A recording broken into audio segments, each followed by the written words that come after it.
Message mo kay Edo. Ang ano ko sa kanya,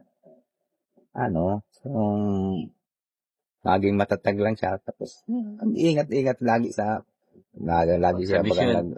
nag-vlog. Ingat-ingat lang din para laging masaya siya.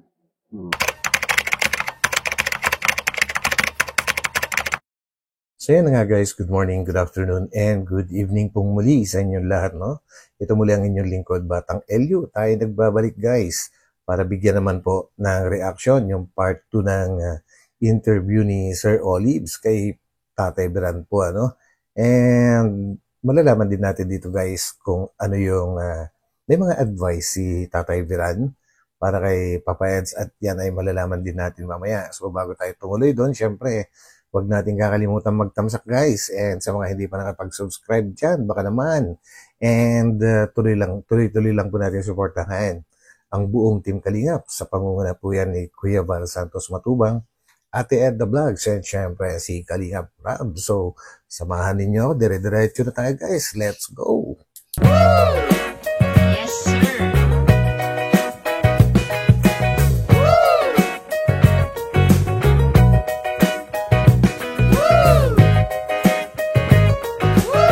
Misis Ay, ako talaga, ganyan talaga. Yung lahat na pakikisama ko, ginawa ko para lang sa asawa ko. Siyempre. Pati yung mga kapatid. Kung yun na, sinusunod-sunod kung kung saan sila masaya doon. Ako Ay? permis. Yun. Normal po Ikaw yun. naman yata si Edo. Siguro. Kasi hindi pa naman Hindi pa naman siya official hindi pa naman, umakit ng ligaw. Hindi pa, wala pang siguro na pa siya, minor de edad. Minor pa. Wala pa sa tamang edad. Tama. Malalaman natin yan pag Sa libo. Ayan. Grabe. Yun yung nakaka-excite sa lahat, no? Kasi ang lapit-lapit na. Ano na ngayon? Malapit na magkatapusan po ng July po, ano? And then, after isang buwan, yun na. September na. September 12, yung birthday po ni Biancy po, ano? So, doon ay magdedebut na siya. And ito na nga, ang pinakaantay natin lahat kung ano nga yung matinding pasabog ni Papa Eds na medyo kinakabahan nga daw si Tatay Birandon, no? Grabe, ano kaya yun, guys? Nakakapagpa-overthink. Malalaman natin yung helicopter na ang desisyon talaga. pupunta doon, tatay. Yung helicopter na pupunta doon sa place ng Dibo. Kung ano yung ibababa doon.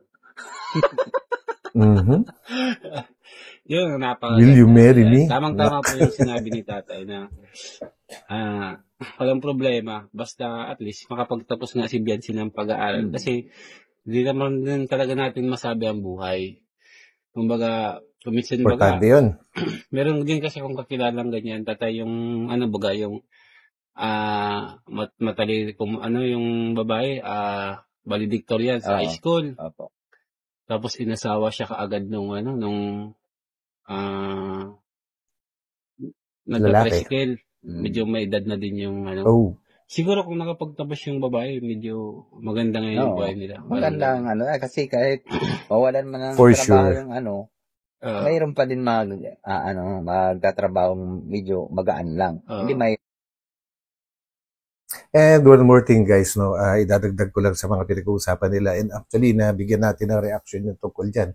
Kahapon po, minabasa po kasi ako sa isa sa mga nag-comment sa upload natin kaninang umaga po. Ang ganda rin po ng comment niya na kailangan nga daw makapagtapos din ang isang babae dahil kapag gusto daw niya na magbigay ng tulong sa pamilya po niya or sa parents niya, ay talagang walang masasabi yung lalaki. Tama, no? Tama din yun. Kumbaga, hindi ko kaagad naisip yun, guys. Ang galing po nung nag-comment. Hindi ko lang talaga na-capture yung mismong pangalan nung nag-comment kasi lahat binabasa ko kasi, guys, no? Pero hindi ko naman nakakabisado kung sino-sino unless yung madalas na nagko-comment yun, natatandaan ko na po. So, kung sino ka man po na nag-comment doon ay pa-comment na lang ulit. Pakisabi, ikaw yun. Para may shoutout kita next time.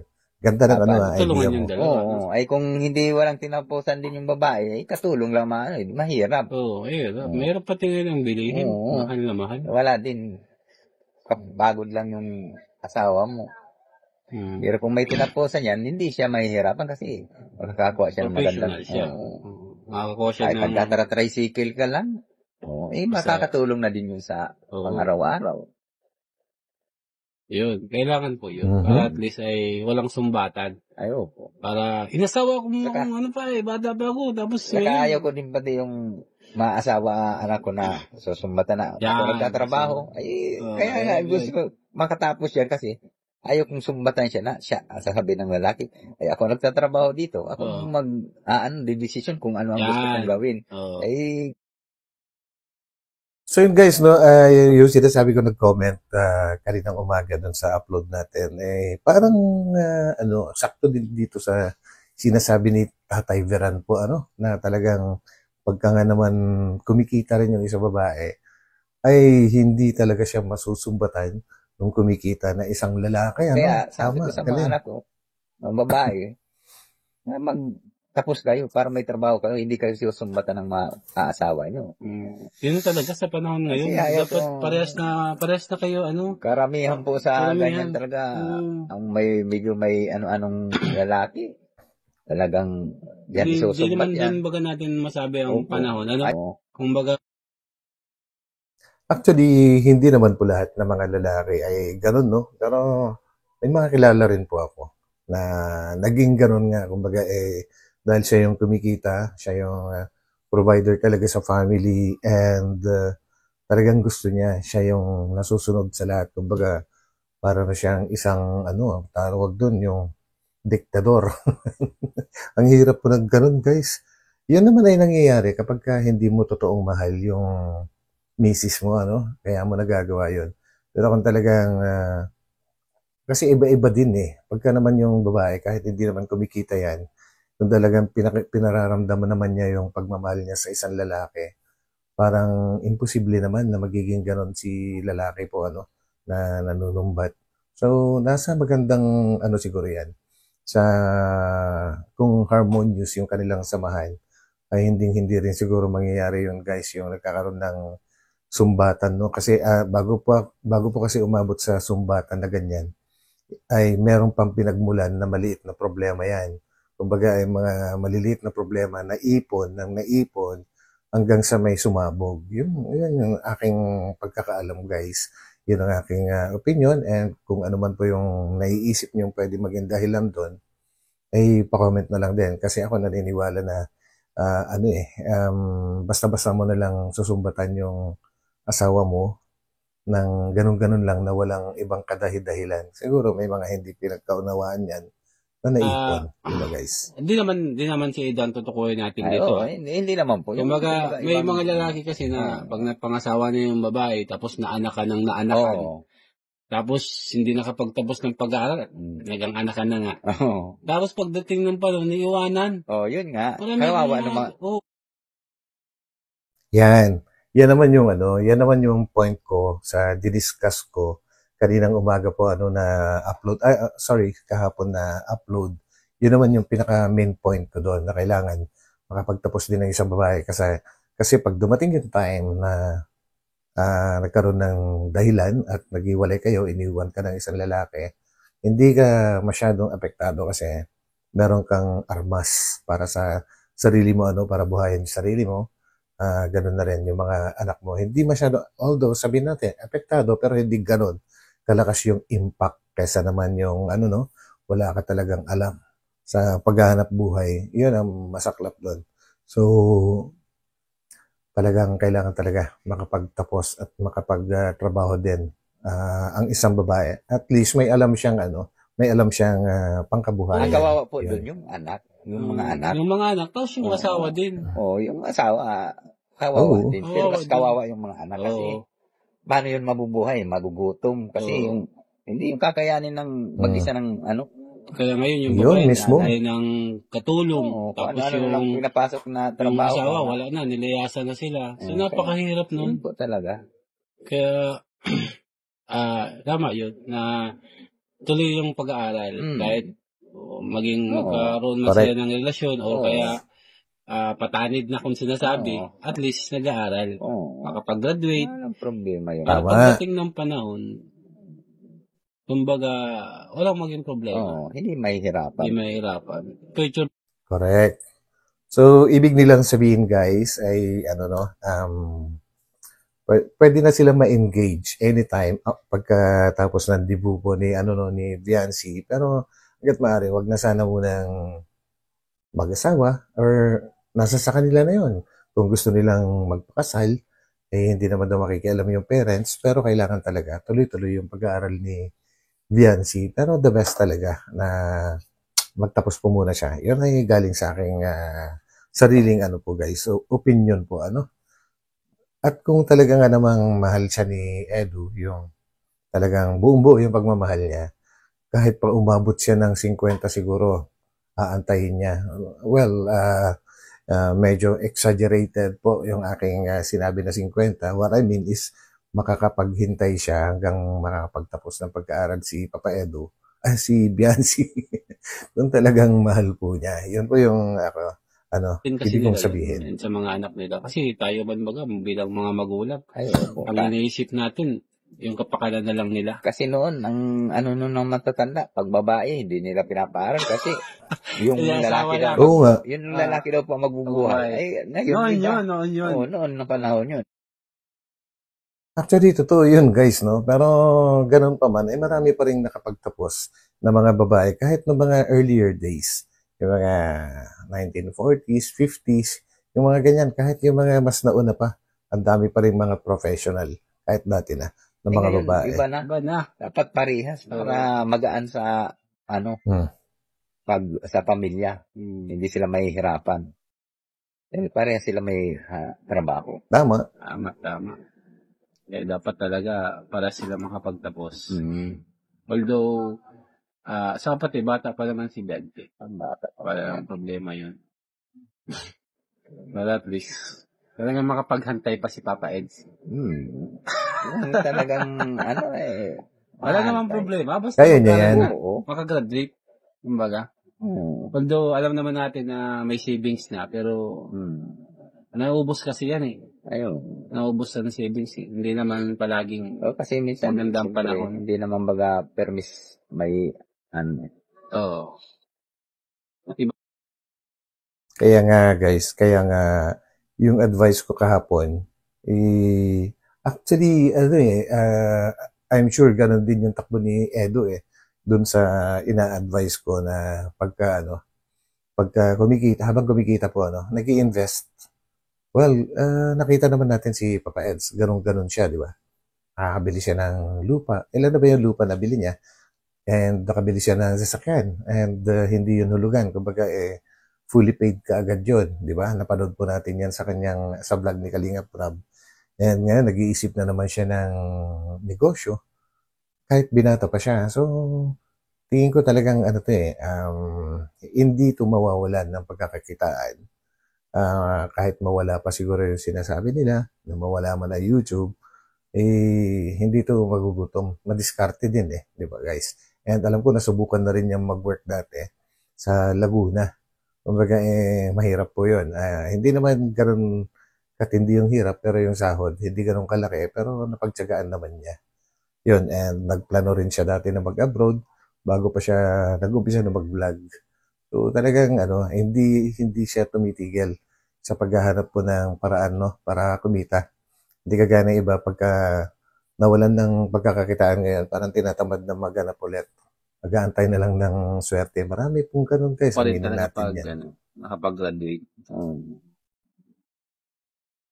Pero, itong bulong Tatay Biran, lagi-lagi pa doon siyan, Kuya Eds. Lagi niya bang sinusunduin natin? Nandito na po siya sa, nandito na, nagbo-board na. Yun. Ano nga ang course niya? Tourism. Tourism? 4 years course din. Bagay. Ang kagandaan kasi guys, kahit anong course mo, basta BS ka, 4 to 5 years hanggang 6 years, mga ganyan, yung course mo, kahit sabi na natin, nagtapos ka ng tourism, hindi mo ba na-i-apply mismo yung talagang pinag-aralan mo, pero pwede mo siyang gamitin sa ibang bagay. Kuha ka ng, matawag dun guys, yung sa gobyerno, ano bang klaseng exam yun? Pa-comment na lang, biglang nawala po. Civil service yun. Kakuha ka ng civil service, pwede ka pa rin mag-work sa gobyerno, di ba? Kumbaga maraming choices kapag ka nakapag-aral ka, and kahit magnegosyo ka, mas naiintindihan mo yung mga bagay-bagay, kaya mo intindihin kung ano yung mga instructions, lahat-lahat, procedures, yung mga ganyan. At hindi ka mahihiya na humarap sa iba kapag ka gano'n, dahil sa loob-loob mo, meron kang sariling ipinagmamalaki. Kanya nursing, kaso mapagod ang trabaho nursing. Magaro din yung police pag yung mga may okasyon. Sabi ko nga sa kanya, kung ano ang gusto niya, kahit pa makagraduate siya ng tourism, pwede naman siya mag-take uli ng ibang course. Para yan, magagamit niya. Pag hawa na siya sa ganitong trabaho, pwede naman at siya least graduate ka ng 4 years course. So, pati sa PNP, halimbawa lang, sa PNP po, kahit anong course, basta makapag-graduate ka ng 4 years course, kung gusto mong pumasok sa PNP, basta wala ka pa sa edad na 30, pwede ka pong pumasok kahit anong kurso mo. Yun yung kagandahan. Sa po yan, PNP, MAPA, Bureau of Fire, or BGMP. Yun mismo yung sinasabi ko kanina, guys, kasi ang government kasi yan. So kailan mo, I'm not sure kung sa PNP ay kailangan mo pa rin kumuha ng civil service. Yun yata yung tinatawag nila yung pro na civil service. Magkaiba kasi yun yung merong civil service na pang 2 years course, meron ding yung pang talaga, pang pro. Yan po yung dyan, kung gusto sa government. Pero depende po kung at least makagraduate ka ng 4 years course. Malaking na yan, stepping stone na yan para pwede ka makapag-apply sa mga government.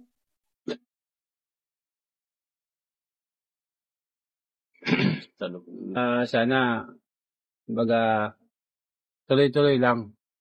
Tuloy-tuloy lang yung, kung ano man yung, kahit ano pang, nila ngayon, pagsubok, tuloy-tuloy lang.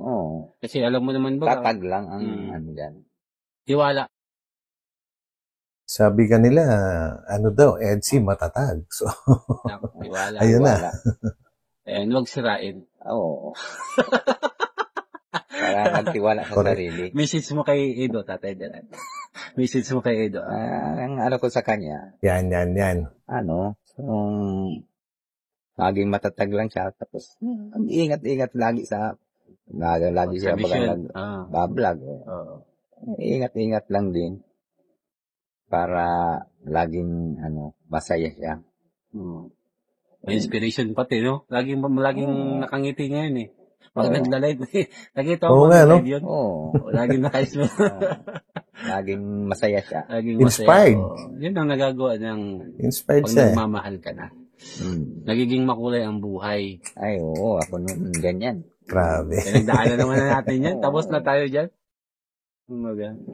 Kaya lang sa kanila, yun na yung pinaka-ma-advise talaga natin sa kanila na hindi biro din talaga yung pagpasok sa buhay may asawa. Ay, opo talaga.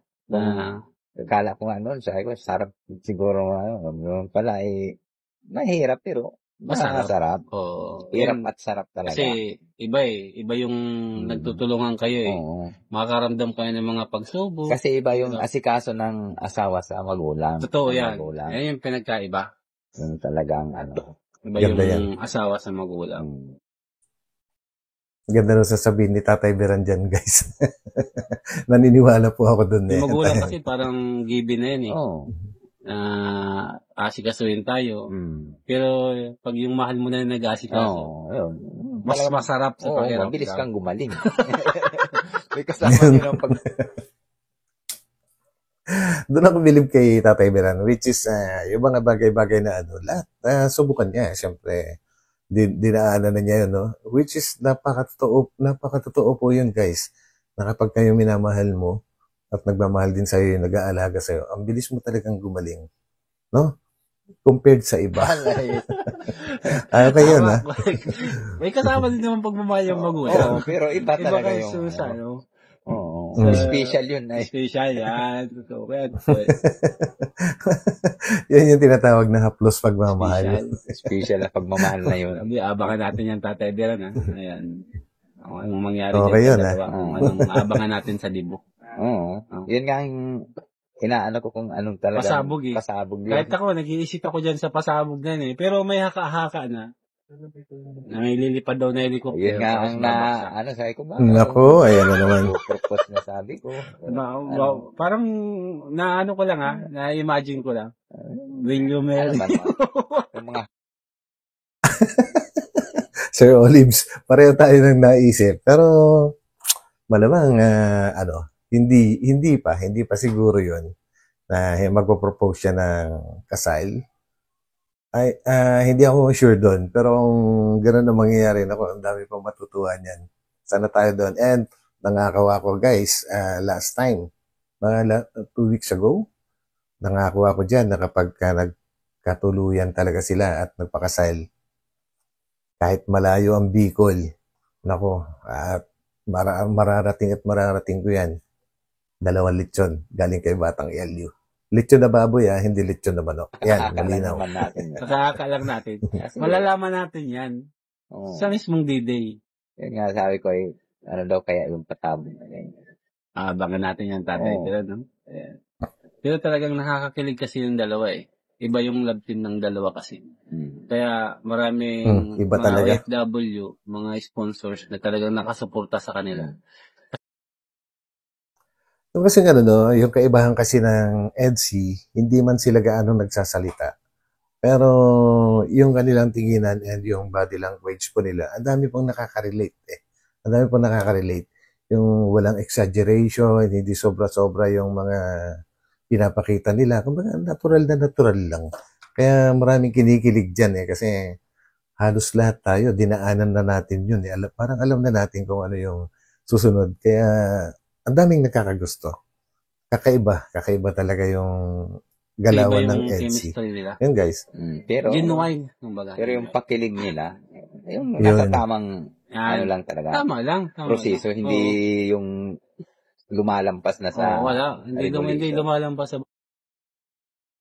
Totoo naman yun guys. Wala naman talagang malaswa. Kumbaga yun nga kiss sa pisngi, halos hindi dumikit eh. Di ba? Wala nga halos, kumbaga parang dungaan lang sa hangin na gano'n. Ang dami nang kinikilig. Talagang pakinig lang. Yun lang yun. Doon naman nagsimula mga artista. Oo. Di ba? Correct. Kaya yan ang abangan natin, Tatay Beran, yung matinding pasabog ni Papa H. Wag lang granada yung pasabugin niya. Wag yun. Ubus sa mga. Kaya bumalik yung mga bisita, no?